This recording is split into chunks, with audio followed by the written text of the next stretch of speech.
இந்த 13,00,000 கோடின்னு அவங்க சொல்கிறதுல ஒரு 5-6 லட்சம் கோடி கடன் வந்து இந்த 2 இலாக்கால இருந்தான், டிரான்ஸ்போர்ட்டும் எலக்ட்ரிசிட்டியும். இதை சரி பண்ணாமல் நீங்கள் வந்து தமிழ்நாடு நிதிநிலையை சரியே பண்ண முடியாது. கேஸ் முடியாது, வருஷத்துக்கு 6 சிலிண்டர், அது இப்போ முடியாது. ஒரு குடும்பம் 50,000 ரூபாய்க்கு கீழே சம்பாதிக்கிறவங்களுக்கு தான் ரேஷன் தேவை. அந்த டாப் லெவல் ரேஷனை சக்கரை கூட கொடுக்காதீங்க, ரேஷன் கார்டை ஒயிட் ரேஷன் கார்டாக மாற்றுங்க கம்பல்சரி. ரொம்ப ஸ்ட்ரிக்டாக சொல்கிறீங்களா சார்? உனக்கு பணம் வேணும்னு நீ கேட்ட, உனக்கு பணம் நிர்வாகம் சரியாகணும்னா இதான். நாங்கள் தாவே காட்சி வந்தால் பணம்லாம் கொடுத்துருவாங்கன்னு நாங்கள் நினச்சிக்கிட்டு இருந்தோம். நீங்கள் இவ்வளோ ஸ்ட்ரிக்டாக பேசுறீங்க. நான் யாருக்கு கொடுக்கணும்னு சொல்கிறேன், யாருக்கு தேவையோ அவனுக்கு எல்லாத்தையும் இலவசமாக கொடுக்கறதுக்கு அரசாங்கத்தில் என்ன நோட்டு மிஷினாக வச்சுருக்கான்? சென்ட்ரல் கவர்மெண்ட்டே நல்ல கவர்மெண்ட் சொல்லிட்டு போயிருப்போம். சொல்லுங்கள். ஆல்ரெடி இவ்வளோ கடன், இவ்வளோ பிரச்சனை, எப்படி சார் பட்ஜெட்டை போடுறது? புது அரசாங்கம் இப்போ நான் சொன்னதெல்லாம் பண்ணுவாங்கன்னு தான் நினைக்கிறேன். நான் நிதியமைச்சராக இருந்தால் என்னோட சீஃப் மினிஸ்டரை கன்வின்ஸ் பண்ணி இந்த டைரக்ஷனில் புஷ் பண்ணுவேன். இதை நீங்கள் சரி பண்ணீங்கன்னா இந்த 2000 இதெல்லாம் வந்து பார்ப்பாரு, கண்டிப்பாக சரி பண்ணுறாரு. விஜய் எல்லாம் பார்த்தா நீ விஜய் பார்ப்பாரா?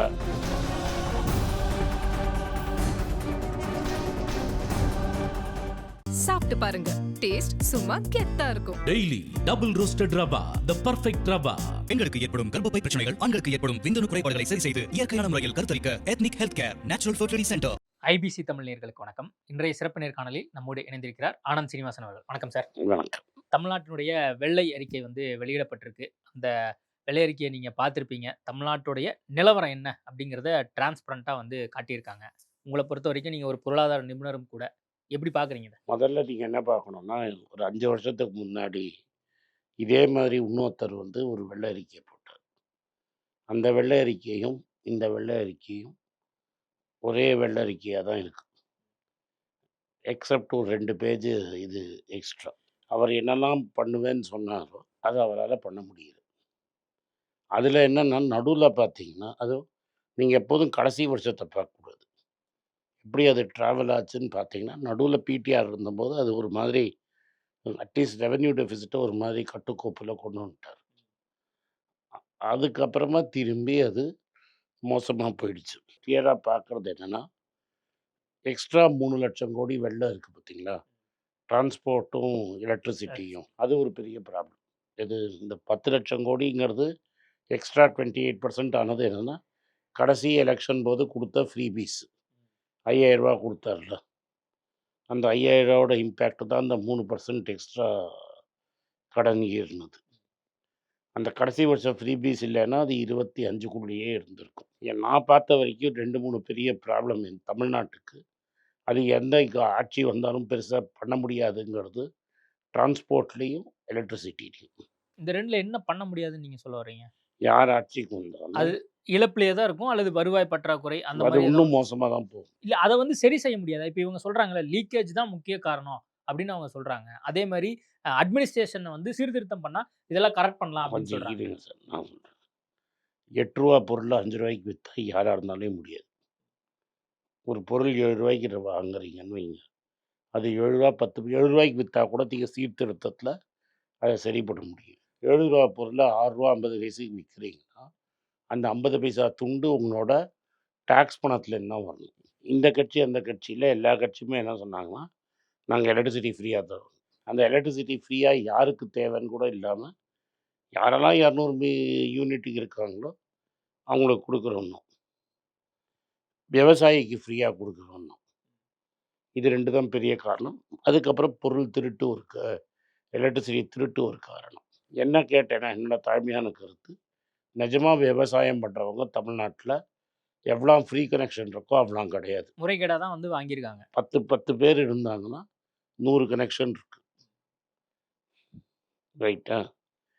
2வது, ஒரு மோட்டர் இருக்குன்னு வைங்க, அந்த மோட்டருக்கு ஒன்று தான் உங்களுக்கு எலக்ட்ரிசிட்டி ஃப்ரீயாக வேணும். அந்த வயரை எடுத்து வீட்டில் பவர் கொடுத்துன்னு. ஒரு மோட்டருக்கு எவ்வளோ பவர் வேணுங்கிறது நம்மளுக்கு முன்னாடியே தெரியும். அதுக்கு நீங்கள் முன்னாடியே மானியமாக கொடுத்துட்டீங்கன்னா, ஒரு மோட்டருக்கு 100 யூனிட் ஆகுது, அவ்வளோனா ஆகாது. 100 யூனிட் ஆகிடுச்சுன்னா 700 ரூபா நீங்கள் மானியமாக கொடுத்துட்டிங்கன்னா, அதுக்கப்புறம் இந்த ஃப்ரீ பவரை நிறுத்திடலாம். அப்போ இந்த ஃப்ரீ இல்லைங்கனாலே அதுதான் முதல் ஸ்டெப்பு. எலக்ட்ரிசிட்டியை பொறுத்த வரைக்கும் அந்த 200 யூனிட் வந்து கொடுத்துருக்கிறது தவறான விஷயம். அது அப்படி எந்த நான் கவர்மெண்ட்டாக இருந்தாலும் அப்படிங்கிற தவறான விஷயம் நான் சொல்லவே இல்லை. ஒரு ஜனநாயக கவர்மெண்ட்டு எந்த ஆட்சியாக இருந்தாலும் எதை வேணால் ஃப்ரீயாக கொடுக்கலாம். நீ ஃப்ரீயாக கொடுக்கறதுக்கு உங்கள் அரசாங்கம் காசு தரணும். நீங்கள் எலக்ட்ரிசிட்டி போர்டை ஃப்ரீயாக கொடுக்க சொன்னால் இந்த மாதிரி கடன் வரும். ஸோ எலக்ட்ரிசிட்டியில் என்ன பண்ணணும்னா அதை ஃபுல்லாக முடிச்சிடலாம். மோட்டருக்கு நீங்கள் சோலார் மோட்டர் பேனல் போட்டிங்கன்னா அது வந்து உங்களுக்கு எலக்ட்ரிசிட்டி நீங்கள் ஃப்ரீயாகவே கொடுக்கணும். அண்ட் அதோட ஒரு பேட்டரியும் கொடுத்துட்டிங்கன்னா ஸ்டோர் பண்ணி நைட்டும் அது தண்ணி பாய்ச்சும். அதை ஈஸியாக நீங்கள் சால்வ் பண்ணிடலாம். இதுக்கு சொல்யூஷனா இத சொல்றீங்க. இதுக்கு அந்த முதலீடு, அதுக்கான அந்த ஏற்பாடுகள அரசாங்கத்தால பண்ணிற முடியுமா? ஈஸியாக அடுத்த பண்ண சில ஆண்டுகள்ல சோலாருக்கு தான் சப்சிடி இருக்குல்ல. சோலாருக்கு தான் சப்சிடி இருக்குது. மோட்டார் ஆல்ரெடி இருக்கும்ல. மோட்டர் நான் கொடுக்க வேண்டாம். மோட்டார் யார்கிட்ட இருக்குது? விவசாயிகிட்ட இருக்கிறதுனால தானே அவன் ஃப்ரீ பவர் எடுக்கிறான்.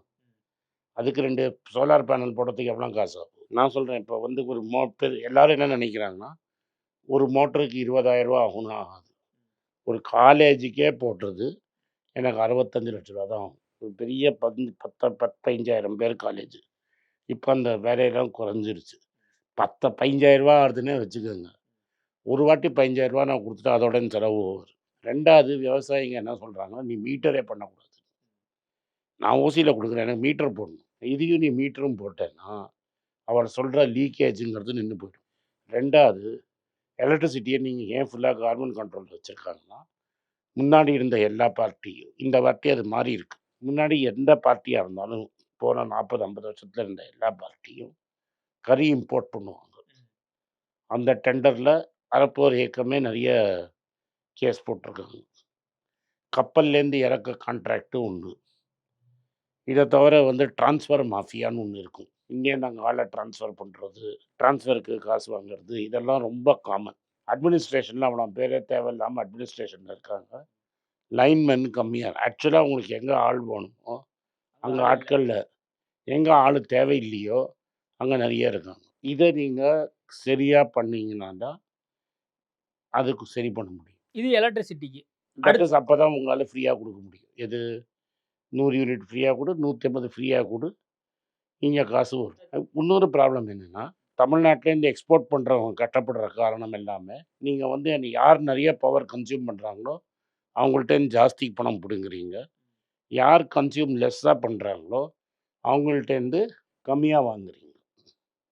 நான் சொல்கிறது புரியுதா? இல்லை, தட் இஸ் இப்போ வீட்டுக்கு யார் கன்சியூம் பண்ணுறான் அவன்கிட்ட கம்மி ரேட்லேயும், இப்போ ஒரு ஃபேக்ட்ரியில் ஜாஸ்தி பவர் கன்சியூம் பண்ணுறான் அவன்கிட்ட ஜாஸ்தி ரேட் வாங்குறேன்.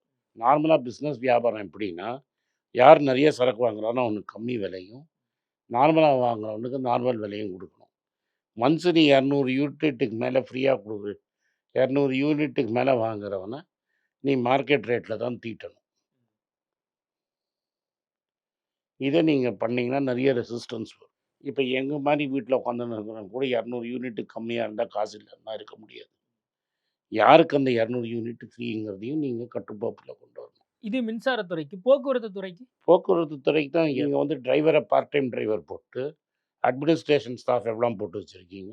ஏர்போர்ட்டுக்கு போகிறீங்க, ஏர்போர்ட் எப்படி இருக்குது?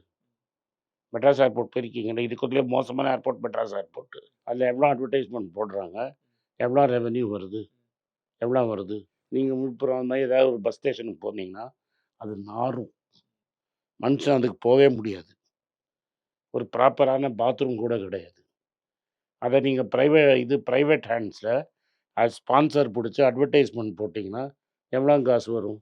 அங்கே மானிட்டைஸ் பண்ணி இடத்த கரெக்டாக கான்ட்ராக்ட் விட்டு வாடகைக்கு விட்டு எல்லாம் ஒழுங்காக பரம்பக் பண்ணிங்கன்னா அதுலேருந்து எவ்வளோ ரெவென்யூ எடுக்கணும் நீங்கள்? பஸ்ல கூட ஸ்லைடு போட்டு அதுலயும் அட்வர்டைஸ்மென்ட் மூலியமா சம்பாதிக்கலாம். நிறைய இருக்குது. பஸ்ஸே நீங்கள் வந்து சும்மா 2 இடத்துல போடுறதுக்கு பதிலாக பஸ்ஸோட ஃபுல் பஸ்ஸை நீங்கள் விற்றுலாமே. உங்களுக்கு மக்களுக்கு ஃப்ரீ, லேடிஸுக்கு ஃப்ரீயாக கொடுக்கணும்னு ஆசை, லேடிஸுக்கு ஃப்ரீயாக கொடுக்கணும்னு ஆசை, கரெக்டாக? அப்போ நீங்கள் இன்னும் ரெவென்யூ ஜென்ரேட் பண்ணணும் இல்லையா? அண்ட் டெண்டர் விடும். நீங்கள் ஏன் கார்மெண்ட் நடத்தணும்னு அவசியம் இருக்குது? இந்த டிக்கெட்டில் டெண்டர் விடுங்க. இந்த ரேட்டில் இப்போ திருச்சியில் நான் போயிருக்கிறேன். அந்த காலத்தில் அலுமினியம் மாதிரி இருக்கிற பஸ்ஸில் ஓடும். பக்கத்து செக்டரில் ப்ரைவேட் செக்டர்லேயும் ஓடும். கொஞ்சம் டிக்கெட் அதே கவர்மெண்ட் சொல்கிற டிக்கெட்டில் தான் ரேட் ஓடும் அந்த பஸ்ஸில். யாருக்கு வேணால் பஸ்ஸுக்கு கான்ட்ராக்ட் கொடுங்க. படித்த பையனுக்கு எவனாவது ஆட்டோமொபைல் பையன் பஸ் வாங்கிறதுக்கு கடன் கொடுத்து அவன் பஸ்ஸு வாங்கி அந்த ரேட் ஓட்டுறானா ஓட்டுங்க. அவனுக்கு நீங்கள் மாதம் மாதம் பணத்தை கொடுத்துருக்கீங்க. கவர்மெண்ட் தான் பஸ்ஸு நடத்தணும்னு சொல்லி அது அந்த காலம். இன்றைக்கி பஸ்ஸு கம்பெனி நிறைய இருக்குது, பேங்க்கு நிறைய இருக்குது, நிதி நிறுவனம் நிறைய இருக்குது. யார் பஸ்ஸு ஓட்டினானோ அவனுக்கு பஸ்ஸு கொடுக்கறதுக்கு இருக்க யாராவது கான்ட்ராக்ட் எடுத்து அந்த ஏரியாவில் பஸ்ஸு ஓட்டுறான்னா ஓட்டட்டுமே. நிறைய இப்போ அது வந்து ரேட் கான்ட்ராக்ட் கொடுக்காம லைசன்ஸை முடக்கி வச்சு எவ்வளவோ குடும்பம் பஸ்ஸை வந்து பஸ் ரூட்டை 2 கோடி 3 கோடிக்கு விற்கிறாங்க. ஆட்டோ அந்த காலத்தில் ஆட்டோ ரூட் ஊட்டின மாதிரி ஆட்டோ ரேட்டை வந்து ஆட்டோவை இவ்வளோ ஆட்டோ விடலாம், இவ்வளோ ஆட்டோ விடக்கூடாதுன்னு மினி பஸ்ஸுக்கெல்லாம் ப்ரைவேட் கான்ட்ராக்ட் கொடுங்க. இப்போ எலக்ட்ரிக் பஸ்ஸு கொண்டு வந்திருக்கீங்க. மெதுவாக எல்லா பஸ்ஸையும் சிட்டிக்குள்ளே இருக்கிற பஸ்ஸெல்லாம் எலக்ட்ரிக்காக மாற்றிடுங்க. என்ன பெரிய காஸ்ட் நம்மளுக்கு? டீசல் தான் பெரிய காஸ்ட்டு. டீசல் பஸ் எலிமினேட் பண்ணுங்க. சென்ட்ரல் கவர்மெண்ட்டை போங்க, பேசுங்க. அவங்கள்ட்ட ஜேஎன்யூஆர்எம்னு பேரை மாற்றிருப்பான், ஏதாவது சர்வார்கர்னு பேரை மாற்றிருப்பான். அந்த ஸ்கீம் இருக்குது, JN Nehru scheme, urban renewal மிஷன்னு. அதில் தான் பஸ்ஸெல்லாம் வாங்குறாங்க அவங்க. எல்லா பஸ்ஸையும் நீங்கள் ஒரு ஃபேஸ்டு மேனர் போடுங்க. அந்த பஸ்ஸோட முன்னாடியே அந்த இதை டெண்டரில் பஸ் எடுக்கிறதுக்கு எடுத்தோடனே அந்த கம்பெனிகிட்ட 5 வருஷத்துக்கு அட்வான்ஸாக வாங்குங்க அட்வர்டைஸ்மெண்ட்டு. இப்போ டிவி ரைட்ஸை 10 வருஷத்துக்கு முன்னாடி ஐபிஎல் ரைட்ஸை 10 வருஷம் விற்கிற மாதிரி அந்த பஸ்ஸோட 5 வருஷம் ரைட்ஸை விற்றுருங்க முன்னாடியே. அல்டர்னேட்டிவா இந்த அரசாங்கம் வந்து கவனத்தில் கொள்ளணும் அப்படிங்கிற நான் உங்களுக்கு வழி இருக்கான்னா வழி இருக்குது. பண்ணுவாங்களா எனக்கு தெரியாது. நான் அமைச்சர் கிடையாது, நான் டிரான்ஸ்போர்ட் அமைச்சர் கிடையாது. சரி, இந்த 2 விஷயம் வந்து மிகப்பெரிய அளவுல வந்து இழப்புல இருக்கு அப்படின்னு சொல்றீங்க. இது ஒரு இல்லாமல் பக்கம் இது இல்லை. ஏன்னா அந்த 10 லட்சம் கோடி கடந்தையே சென்ட்ரல் கவர்மெண்ட் ப்ரெஷரில் ஒரு 2 லட்சம் கோடியை நம்ம இதுக்கு மாற்றினோம் ஜெயலலிதா டைமில். ஸோ இந்த 13 லட்சம் கோடின்னு அவங்க சொல்கிறதுல ஒரு 5-6 லட்சம் கோடி கடன் வந்து இந்த 2 இலாக்காலேருந்து தான். எந்த இலாக்கா? டிரான்ஸ்போர்ட்டும் எலக்ட்ரிசிட்டியும். டிரான்ஸ்போர்ட்டும் எலக்ட்ரிசிட்டியும். இதை சரி பண்ணாமல் நீங்கள் வந்து தமிழ்நாடு நிதிநிலையை சரியே பண்ண முடியாது. இது யாருமே பேசுறது கிடையாது. இது எந்த அரசாங்கம் இருக்கட்டும். என்ன நாளைக்கு உட்காத்தி வச்சேன் நானும், ஏன்னா அடுத்த நாளே தூக்கி வெளில போட்டுருவீங்க. ஏன்னா இதுக்கு காசு கட்டுமானோம். எதர் காசு கட்டு, இல்லை கார்மெண்ட் வரி பணத்துலேருந்து கொடு. கார்மெண்ட்டில் வரி பணம் கொடுக்கறதுக்கு இல்லை. 100 ரூபா கலெக்ட் ஆச்சுன்னா ஆல்ரெடி 75-80 ரூபா இல்லை வட்டி, பென்ஷன், சம்பளத்துக்கே முக்கால்வாசி காசு போயிடும். ஸோ இதெல்லாம் பண்ணுறதுக்கு அவன்கிட்ட காசு கிடையாது, இதெல்லாம் பண்ணுறதுக்கு. ஸோ இதுக்கு என்ன ஆல்டர்னேட்? ஃபஸ்ட்டு இதுதான் பெரிய ப்ராப்ளம். எது? டிரான்ஸ்போர்ட்டும் எலக்ட்ரிசிட்டி. அண்ட் இதை வந்து 5 வருஷத்தில் சால்வ் பண்ணக்கூடிய ப்ராப்ளம் இல்லை. இப்போ 28% இருக்குது. நீங்கள் இன்றைக்கி வேலை செய்ய ஆரம்பிச்சிங்கன்னா 15 வருஷத்தில் அது 15% கொண்டு வரலாம். தட் இஸ் கடன் குறையாது, ஜிடிபி கூடும். இப்போ நம்ம ஜிடிபி 11 வருஷத்தில் க்ரோ ஆகிட்டுருக்கு. அப்போனா 7 வருஷத்தில் டபுள் ஆகும். அப்போ 20 வருஷத்தில் 4 மடங்கு ஆகிடும். 11% க்ரோத் இருக்கிறதுனால 20 வருஷத்தில் 4 மடங்காக ஜிடிபி க்ரோ ஆகிடும். அப்போ நம்ம கடன் வாங்குறத கம்மி பண்ணிவிட்டு இதே லெவலில் வச்சுருந்தோம்னா அது 14% ஆகிடும். தேர்தல் வாக்குறுதின்னு சொல்லி சில திட்டங்களை வந்து இந்த அரசாங்கம் வந்து கொடுத்துருக்காங்க. ஆல்ரெடி இவ்வளோ கடன் இருக்கு, இப்போ இதெல்லாம் பண்ணுவாங்களா அப்படிங்கிற ஒரு கேள்வியும் சந்தேகத்தையும் மக்களும் எதிர்க்கட்சிகளும் பேசுவாங்கல்ல. பண்ண போகிறாரா இல்லையான்னு அவர் தான் பதில் சொல்லணும். என்னை பொறுத்த வரைக்கும் ஏதாவது ஒரு அவருக்கு மக்களை கன்வின்ஸ் பண்ண முடிஞ்சு இதை தள்ளி போட முடிஞ்சால் ஸ்டேட்டுக்கு நல்லது. எந்த விஷயத்த சொல்றீங்க? எதை தள்ளி போடணும் அப்படின்னு சொல்றீங்க? நிச்சயமாக கேஸ் 2500 ரூபா கேஸ் 2500 ரூபா கொடுக்குறேன்னு சொல்லியிருந்தாரு. கேஸ் முடியாது, வருஷத்துக்கு 6 சிலிண்டர். அது இப்போ முடியாது, இப்போதைக்கு முடியாது. இப்போ இருக்கிற ஈரான் பற்றாக்குறையில் அது முடியாது. சரி, நிச்சயமாக முடியாது. ரைட்டா? அவரை எப்படி சமாளிக்க போகிறாரோ அவர் தான் பார்க்கணும். அது ரொம்ப கஷ்டம். 2500 ரூபா அவர் கொடுக்கணும்னா வேற எங்கேயாவது குறைக்கணும். இப்போ 2500 ரூபா கொடுக்கறதுன்னு முடிவு பண்ணிட்டாருன்னா நிஜமாகவே ஏழைங்களுக்கு கொடுக்கணும்னா கொடுக்கணும். 2500 ரூபாங்கிறது ஒரு சிலிண்டரும் பேசிக் செலவுக்கு அவங்களுக்கு தேவை. எஸ்பெஷலி லோவஸ்ட் லெவலில் இருக்காங்கல்ல, 15% தமிழ்நாட்டில் இருக்கிற 15% பாப்புலேஷனுக்கு இந்த 2500 ரூபா தேவை. என்ன கேட்டிங்கன்னா நான் நிதியமைச்சர் இல்லை, நான் ஆட்சியில் இல்லை. தட் இஸ் நான் வந்து காங்கிரஸ் கட்சியில் இருக்கேன். காங்கிரஸ் கட்சியிலையும் நான் எம்எல்ஏ கிடையாது, நான் அட்வைசர் டு தி கவர்மெண்ட்டும் கிடையாது. போன வாட்டியும் நிறைய பேர் நினைக்கிறாங்க நான் திமுகவுக்கு அட்வைசராக இருந்தேன்னு. அப்பவும் நான் அட்வைசர் கிடையாது. அப்பவும் எனக்கு ஃப்ரெண்ட்ஸ் அங்கே ஆட்சியில் இருந்தாங்க, இப்போவும் என் ஃப்ரெண்ட்ஸ் ஆட்சியில் இருக்காங்க. இப்போ வரைக்கும் வந்து அந்த அட்வைசிங் கமிட்டி வந்து உருவாக்கல. பொருளாதார அந்த நிபுணர் குழு வந்து உருவாக்கல.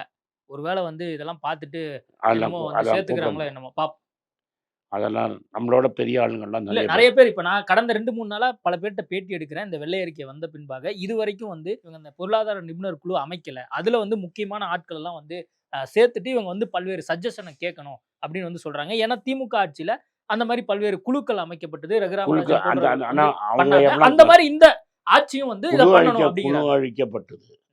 குழு அழிச்ச யார் கிரியேட் பண்ணா அவனே 2 வருஷத்துல தூக்கிட்டீங்களே. யாருக்கா அந்த குழு வந்ததோ அந்த ஆளையே 2.5 வருஷம் இல்ல கழிச்சு அவங்க பண்ணத இவங்க பண்ண மாட்டாங்கன்னு நம்ம நம்புவோம். இல்ல இல்ல பார்ப்போம். ஆனால் அது நீங்க பார்க்கலாம். ரகுராம் ராஜன் பேர் சொன்னதான் நான் இல்ல சொல்றேன். அதான் இந்த மாரி ஒரு குழுவெல்லாம் அமைக்கணும். அதுல ஆனந்த் சீனிவாசன் வருவாரா என்னங்கிறத நம்ம ஆனந்த் பொறுத்து தான் பார்க்கணும். ஸ்ரீனிவாசன்லாம் வர மாட்டாரு. ஆனந்த் ஸ்ரீனிவாசன் ரொம்ப லோ லெவல். ஆனந்த் ஸ்ரீனிவாசன்லாம் கூப்பிட்டு சஜஷன் கேட்க மாட்டாங்க. உண்மைய சொல்லுவீங்கல்ல. இப்ப நடந்த விஷயத்தெல்லாம் உண்மைய சொல்றீங்கல்ல. பாருங்க, ஆனந்த் ஸ்ரீனிவாசனை கூப்பிட மாட்டாங்க. அதை விட்டுருங்க, தனியா வச்சிருங்க. நான் என்ன சொல்ல வரேன்னா, ரொம்ப சிம்பிளா, அப்ப ரூ. 2,500 குடுக்கணும் அப்படின்னு அவர் டிசைட் பண்ணிட்டாருன்னா, எங்க கை வைக்கணும்னு என்ன கேட்டா, நான் கை வைக்க முடியும். இப்ப இதே தெருவுல, இது பணக்கார தெருவு தானே நீ வந்தது. இந்த தெருவுல இருக்கணும்னா, ஒரு மினிமம் வீட்டுக்கு ரூ. 50,000 வாடகை குடுத்தா தான் அந்த வீட்ல இருக்க முடியும். எனக்கு தெரிஞ்சு, இந்த மெயின் தெருவுல 20 பேர் ரேஷன் வாங்குறான் தினம். இவனுக்கு ரேஷன் தேவையா? இவனுக்கு ரேஷன் தேவையா? அப்ப இதெல்லாம் வந்து கட் பண்ணா தான் நீங்க சொல்லக்கூடிய அப்ப அந்த திட்டம். யாருக்கு குடுக்குறேன்னு ஒண்ணு இருக்கு. என்ட்ட இருக்கிறது ஒரு ஆழா சாதம் தான். அந்த ஒழ ஒ எனக்கு நீ அந்த சாதத்த குடுத்த, எனக்கு நீ சப்சிடி குடுத்தா, எனக்கு நீ சப்சிடி வாங்குறாங்க. ரூ. 1,00,000 கவர்மெண்ட் பென்ஷன்ஸ் வாங்குறவன்லாம் ரேஷன்ல போய் நின்னு வாங்குறவன நான் காட்டுறேன் உனக்கு. நான் என்ன சொல்றேன், முதல்ல அவங்கள பசங்க அமெரிக்கால இருப்பான், இங்க ரேஷன் வாங்கிட்டு இருப்பான். நான் அவன கூட்டின்னு போய் காட்டுறேன். ரைட்டா? அத நீங்க கட் பண்ணா தான் உங்களால ரூ. 2,500 குடுக்க முடியும். தமிழ்நாட்ல ரூ. 50,000 சம்பளம் கீழ ஒரு குடும்பத்துக்கு சொல்றேன் நான். ஒரு ஆளுக்கு தனி சம்பளம் சொல்லல. ஒரு குடும்பம் ரூ. 50,000 கீழ சம்பாதிக்கிறவங்களுக்கு தான் ரேஷன் தேவை. அந்த டாப் லெவல் ரேஷன சர்க்கரை கூட குடுக்காதீங்க. ரேஷன் கார்ட ஒயிட் ரேஷன் கார்டா மாத்துங்க கம்பல்சரியா. 50% ரேஷன் குறைஞ்சிரும். அப்போ நீங்க அந்த ரேஷன் சிஸ்டத்தையே வந்து கொஞ்சம் வேற மாரி இவங்க அணுகணும் அப்படின்னு ஆமா, சொல்றீங்க. இப்ப தான் எல்லாம் எக்ஸிஸ்டிங் சிஸ்டம் வந்து இது பல்வேறு வந்துருச்சு. குளறுபடிகள் இருக்குங்கிறீங்க. ஆமா. யார் பேர்ல ரேஷன் கார்டு இருக்கோ, அவன் கை வச்சா தான் காசு குடுக்கணும். இப்ப நான் என் வேலைக்காரி அனுப்பிச்சு ரேஷன் வாங்குறத நிறுத்தணும். நான் என்ன என் வேலைக்காரி அனுப்பிச்சு அவளுக்கு ரேஷன் குடுக்குறது? நான் என்ன முதலாளி? நானா குடுக்குறேன்? குடுக்குறது அரசாங்கம். இப்ப ஆதார் கார்டு வந்துருச்சு. ஆதார்ல ஓடிபி போட்டு ஐடென்டிஃபை பண்றதுக்கு 2 நிமிஷம். ரேஷன் கார்டுல இப்படி கை வையி, நீ போய் நில்லு, நீ கை வை, நீ காசு வாங்கு. அங்க தானே பில்ஃபரேஜ் இருக்கு. அங்க தானே குறையுது. இல்ல இதுக்கு தனி சிஸ்டத்தையே உருவாக்குற மாரி நீங்க சொல்றீங்களா? அதெல்லாம் அப்படியே நான் இந்த 5 வருஷத்துல பண்ணிட முடியுமா? நான் தனி உடனடியா சிஸ்டமே ஆதார் இருக்குப்பா. ஆல்ரெடி ஆதார் பண்ணிட்டு இருக்காங்கன்னு நினைக்கிறேன். ரேஷன்ல யார் யாரெல்லாம் வந்து பேர் இருக்கோ அவங்கலாம் வந்து அந்த இருங்க சிஸ்டம் பயோமெட்ரிக் பண்ணணும்னு சொல்லி ஆல்ரெடி இருக்கு. ஆனா கடந்த முறை பண்ணவே ஃபர்ஸ்ட் பணக்காரனெல்லாம் தூக்கிடு. பணக்காரங்களுக்கு ரேஷன் கார்டே வேணாம். பண்ணாங்க. எதுக்கு கடையில போய் வாங்கிக்கங்க. ஆமா. டிமார்ட்லயோ அல்லது பெரிய கடையில போய் டிமார்ட்ல போய் வாங்கிக்கங்க. வாங்கிக்கோ, எங்க வேணா வாங்கிக்கோ. ஸ்விக்கியில வாங்கிக்கோ, இன்ஸ்டாமார்ட்ல வாங்கிக்கோ. அவனுக்கு எதுக்கு? எனக்கு எதுக்கு ரேஷன்? நான் ரேஷன் கார்டு ஜெயலலிதா காலத்துல ஃபர்ஸ்ட் சரண்டர் பண்ணிட்டீங்க. வெள்ள அறிக்கை வந்த ஆனர்ஸ் கார்டுன்னு ஒண்ணு சொன்னாங்களே, அப்பவே நான் வெள்ள அறிக்கை ஆக்கிட்டேன். ஆனா என் சொந்தக்காரனே நிறைய பேர் இன்னும் வச்சிருக்கான். ஒயிட் கார்டு இருந்து. நான் சொல்றேன் ஒயிட் கார்டு கார்மெண்ட் சர்வெண்ட்டுக்கு ஒயிட் கார்டு அது ஃபர்ஸ்ட். கார்மெண்ட்ல வேலை செஞ்சு யாருக்கெல்லாம் நீ ரூ. 30,000 மேல சம்பளம் குடுக்குறியோ, அவனுக்கு ஒயிட் கார்டு அது. ரொம்ப ஸ்ட்ரிக்ட்டா சொல்றீங்களே சார். உனக்கு பணம் வேணும்னு நீ கேட்ட. உனக்கு பணம் நிர்வாகம் சரியாகணும்னா இதான் வழி. இல்ல நாங்க தாவேக்கா ஆட்சி வந்தா பணம்லாம் குடுத்துருவாங்கன்னு நாங்க நினைச்சுக்கிட்டு இந்த இருந்தோம். வந்து நீங்க பாருங்க. இவ்வளவு ஸ்ட்ரிக்ட்டா நான் பேசுனீங்கன்னா யாருக்கு எப்படி? குடுக்கணும்னு சொல்றேன். யாருக்கு தேவையோ அவனுக்கு குடு. நாங்க எல்லாத்துக்கும் குடுப்பாரு. அதான். நாங்கலாம் கஷ்டப்படுறோம். அப்ப சிலிண்டர் யாரு வாங்க முடியல. பண்ணணும்? அப்ப யாரு குடு? அப்ப நான் என்ன சொல்றேன், அரசாங்கமே பண்ணணும். வரியே கட்டாம, யார்ட்டயும் வரியே கலெக்ஷன் பார்க்காம, யாரே வரியும் கலெக்ட் பண்ணக்கூடாது. எல்லாத்தையும் இலவசமா குடுக்கறதுக்கு அரசாங்கத்துல என்ன நோட்டு மிஷினா வச்சிருக்கான்? அப்ப சென்ட்ரல் நாங்க கவர்மெண்ட் திமுக கவர்மெண்ட்டே நல்ல கவர்மெண்ட்னு சொல்லிட்டு போயிருப்போம்ல. சொல்லுங்க. ம். இங்க என்ன இப்ப ஆல்ரெடி எல்லா பில்டரும் என்ன சொல்றான்? பல பெரிய பில்டர் எனக்கு கான்டாக்ட் இருக்கு. பல பில்டர் என்ன சொல்றான்னா, சிஎம்டிஏல கரப்ஷன் ஒழிஞ்சுது. பவர் கான்ட்ராக்ட் பண்றவனா என்ன சொல்றான்? இனிமே நாங்க லஞ்சம் குடுக்க வேண்டாம்.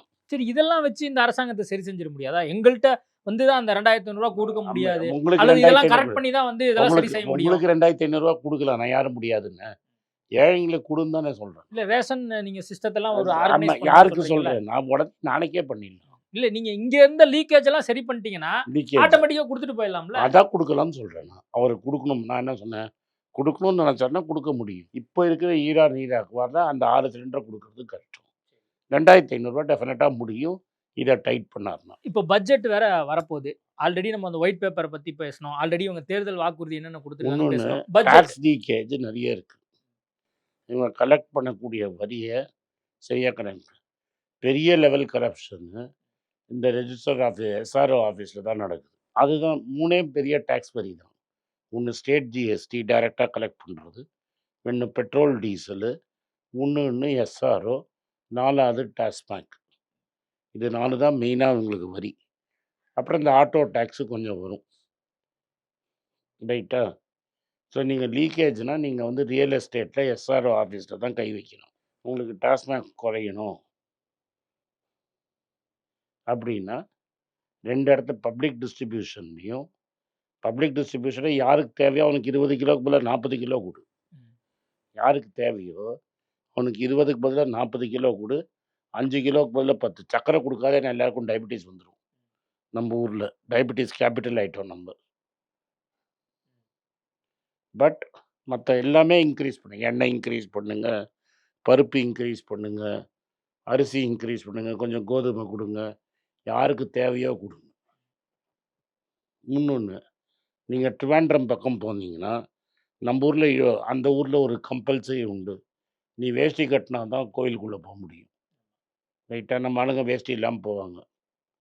அங்கே வெள்ளை 100 ரூபாய்க்கு ஒரு வேஷ்டி கொடுப்பான். அது இந்த ஊர் இலவச வேஷ்டி. எந்த ஊரில்? தமிழ்நாட்டில். அந்த லீக்கேஜை கட் பண்ண சொல்லுங்கள். இந்த இலவச வேஷ்டிக்கு பதிலாக நீயே காசை கொடுத்துரு. இது இலவச புடவைக்கு இலவச வேஷ்டிக்கு 500 ரூபா ட்ரான்ஸ்ஃபர் பண்ணிடு. அவ்வளோதான் என்னால் முடியும். இல்ல பொங்கலுக்கு தீபாவளிக்குலாம் கொடுக்குறாங்களே அதெல்லாம் அதுதான் கொடுக்கலாமா? 500 ரூபா எக்ஸ்ட்ரா கொடுத்துருக்குறேன். எதுக்கு வேஷ்டி கான்ட்ராக்ட் போட்டு வேஷ்டியை கொண்டு வந்து அது கொண்டு போய் குருவாயூர் கோயில்லையும் அனந்த பத்மநாபசாமி கோயில் வாசல்லையும் போனோம். இதெல்லாம் இன்னும் சென்டிமெண்ட்டாக இத்தனை வருஷம் இவங்க கனெக்ட் பண்ணி அதெல்லாம் வச்சிருக்காங்கல்ல. தான் கரப்ஷன். நீங்கள் கேட்டிங்கன்னா கரப்ஷன்லாம் எங்கே இருக்குது, லீக்கேஜ் எங்கே இருக்குன்னா இங்கெல்லாம் இருக்குது. இதை நீங்கள் சரி பண்ணீங்கன்னா இந்த விஜய் 2500 இதெல்லாம் வந்து பாப்பாரு, கண்டிப்பா சரி பண்றாருன்னு விஜய் எல்லாம் பார்ப்போம். பார்த்தா நீ விஜய் பார்ப்பாரா? டிவி கேட்குறாங்க பார்க்குறாங்களான்னு எனக்கு கண்டிப்பா பார்ப்பாங்க சார். இப்போ பட்ஜெட் வேற வரப்போகுது. இப்போ ஆல்ரெடி இவ்வளோ கடன், இவ்வளோ பிரச்சனை, எப்படி சார் பட்ஜெட்டை போடுறது? பட்ஜெட் இதை தான் சொல்கிறேன். இதெல்லாம் பட்ஜெட்டில் தான் வரணும். இல்ல இதெல்லாம் வந்து ஆல்ரெடி அறிவிப்பெல்லாம் ஒரு பக்கம் வரணும்னு சொல்லிட்டு இருக்காங்க. பல்வேறு திட்டங்கள் வந்து இம்ப்ளிமெண்ட் பண்ணணும்னு அவர் எனக்கு எதிர்பார்த்துட்டு அவரே ஃபர்ஸ்ட் டேயே சொல்லிட்டாரு எனக்கு அவகாசம் கொடுங்கன்ட்டு. மேபி அடுத்த வருஷம் பண்ணுவாரா இருக்கும். இந்த பட்ஜெட்ல அப்ப என்ன எதிர்பார்க்கலாம் இந்த அது தெரியாது. அரசாங்கத்துக்கு? அது எனக்கு தெரியாது. ஏன்னா இப்போ நீங்க சொன்ன மாதிரி லீக்கேஜ் எல்லாம் கட் பண்ணிட்டு இருக்காங்க. ஊழல் வந்து கொஞ்சம் லீக்கேஜ் கொஞ்சமா கட் பண்ணுறாங்கன்னு சொல்ல சிஎம்டிஏ லெவல்லையும் எலக்ட்ரிசிட்டி போர்ட் ஸ்டேட் லெவல்லையும் கான்ட்ராக்டர்ஸ்ட கமிஷன் வாங்குறத அதான் நிறுத்திட்டாங்க. இதெல்லாம் வந்து கரெக்ட் பண்றாங்கன்னு நீங்க சொல்றீங்க. இந்த பட்ஜெட் இந்த அரசாங்கத்திலேருந்து நம்ம என்ன எதிர்பார்க்கலாம்? அது நீங்க அவங்க தான் பண்ணணும். நான் திரும்பி இல்ல நான் சொல்றேன். நான் கேக்குறது, நீங்க இத்தனை வருஷமா தமிழ்நாட்டோட பட்ஜெட்டை பார்த்திருக்கீங்க. திமுக, அதிமுக, இதுக்கு முன்னாடி 50 இருந்த எல்லாம் வருஷத்துக்கு பட்ஜெட் நான் ஒரு மாதிரி பார்த்திருக்கீங்க. பார்த்துட்டேன். இப்போ புது அரசாங்கம் வந்து நான் புது அரசாங்கம் இப்போ நான் சொன்னதெல்லாம் பண்ணுவாங்கன்னு தான் நினைப்பேன். நான் நிதியமைச்சராக இருந்தால் என்னோட சீஃப் மினிஸ்டரை கன்வின்ஸ் பண்ணி இந்த டைரக்ஷனில் புஷ் பண்ணுவேன். இதுக்கு வந்து ஒரு பொலிட்டிக்கல் கேபிட்டல் வேணும். ம். அதாவது இது சீர் பண்ணுறதுக்கு அவர் வந்து சில கிரிட்டிசிசம் அவர் ஏற்றுக்கணும். அந்த கிரிட்டிசிசம் அவர் எவ்வளோ தூரம் ஏற்றுக்கிறாரு. இந்த எலக்ட்ரிசிட்டியை நான் சரி பண்ணணும், டிரான்ஸ்போர்ட்டை நான் சரி பண்ணணும், பிடிஎஸை நான் சரி பண்ணணும். இது 3லேயே நான் கை வைக்க விட்டிங்கன்னா என்னால் 2500 ரூபா கொடுக்க முடியும். என்னால் மற்ற நலத்திட்டங்கள் பண்ண முடியும். என்னால் இந்த சிலிண்டர் பண்ண முடியாது அப்படின்னு நான் நிதியமைச்சராக இருந்தால் இதுதான் சொல்லுவேன். இந்த பட்ஜெட்ல இந்தந்த அறிவிப்புகள் நிச்சயமா பண்ணணும். கடந்த அரசாங்கம் இதை தவறு அதெல்லாம் பண்ணிட்டாங்க. அதெல்லாம் இதை கண்டிப்பா பண்ணணும் அப்படின்னு டெஃபினட்டாக நீங்க டிரான்ஸ்போர்ட் எலக்ட்ரிசிட்டியை சீரமைக்க டெஃபினட்டாக ஸ்டெப் எடுக்கணும். அது பண்ணலைன்னா இப்போ 1 லட்சங்கிற கடன் 10 வருஷம் 5 வருஷம் கழிச்சு 2 லட்சமாக மாறும். நீங்கள் டிரான்ஸ்போர்ட்டையும் எனர்ஜியும் டிரான்ஸ்போர்ட்டையும் கை வைக்கலைன்னா கடன் அதிமீறி போகும். Okay sir. நிறைய விஷயங்கள் கொடுத்து பேசியிருக்கோம். நேர்காணல் கொடுத்ததுக்கு மிக்க நன்றி. நன்றி. சாப்பிட்டு பாருங்க, டேஸ்ட் சும்மா கெத்தா இருக்கும். Daily double roasted rava the perfect rava. பெண்களுக்கு ஏற்படும் கர்ப்பப்பை பிரச்சனைகள், ஆண்களுக்கு ஏற்படும் விந்தணு குறைபாடுகளை சரி செய்து இயற்கையான முறையில் கருத்தரிக்க ethnic health care natural fertility centre.